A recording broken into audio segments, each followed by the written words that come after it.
So yesterday, early morning hours, we were called to a domestic disturbance call.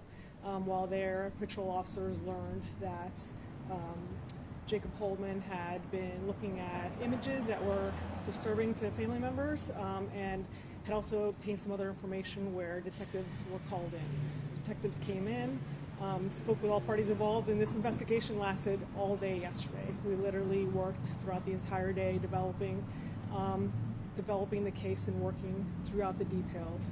And what we learned was that in the computer he had images of child pornography, so he was charged with one count of child pornography.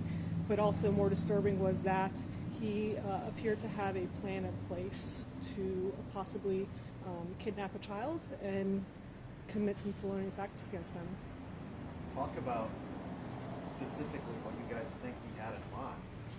Well, we know from the evidence that we obtained that he had a list of items that he's been procuring in them for the last several days. In addition to that, with the images found on his computer, there's other things that he was planning already to go to Ocala. He was filling his car up with gas. Everything led to believe that something imminent was going to happen, that he was putting this plan in place that he had.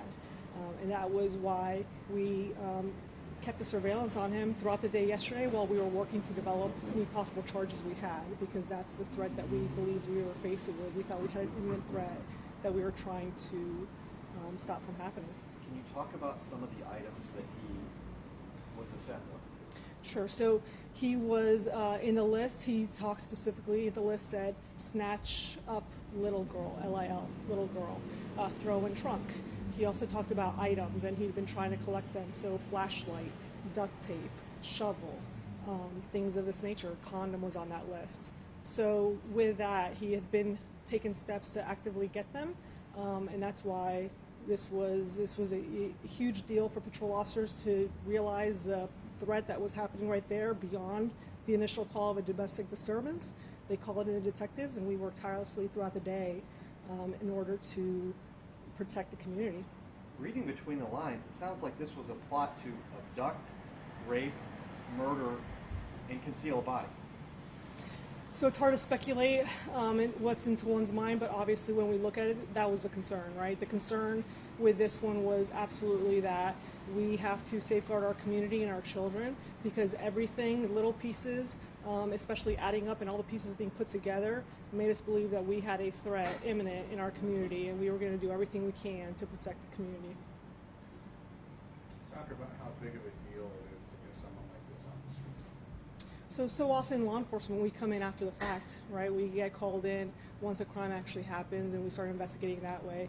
This is one of those times that I can tell you we worked throughout the day yesterday. All day long, myself and the detectives, we were out there working on this, and there's no better feeling at the end of the day to know and to truly believe that you prevented a tragedy from happening. So that's the most rewarding thing, that we prevented somebody from becoming a victim. Can you speak to just the incredible police work? Absolutely. It was a tireless effort, and it was a joint effort between, like I said, the patrol officers that got called out to a domestic disturbance. How many times do we get that call throughout the night?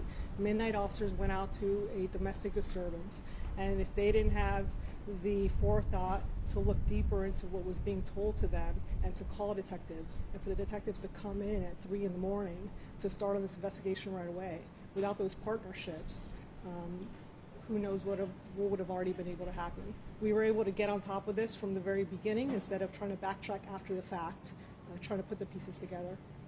I know sometimes it's difficult to separate yourself from a law enforcement officer and a human being. You got to have that separation. But if you came away with this, you must have been going, wow.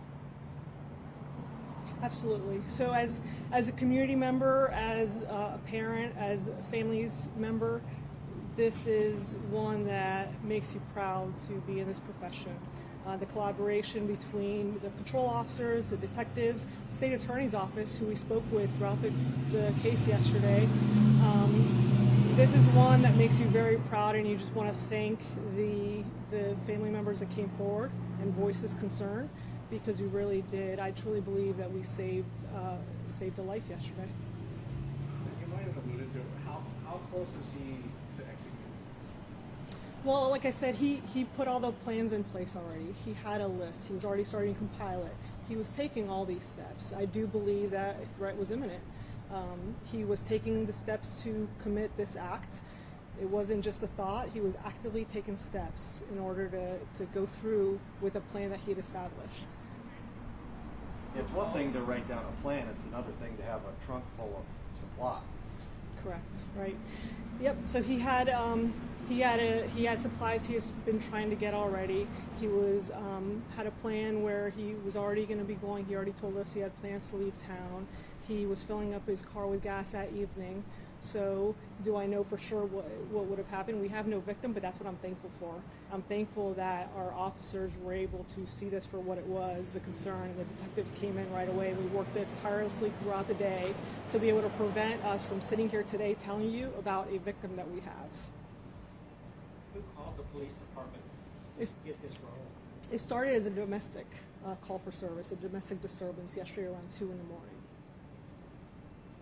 Has he talked about any of this? He was interviewed at length last night. He post Miranda. He did make incriminating statements. One of the questions is, with the charges that will be against him, what's to guarantee that he won't be back back into that same mode of thinking? Right. So just because an arrest was made, the investigation doesn't stop. We have a lot of more work to do. We found the one image of child pornography. We're still combing through all of the other evidence that we have. So that's not to say we're not going to have more charges coming forward. In addition to that, we've kept the state attorney. We've been in touch with her throughout this whole process yesterday.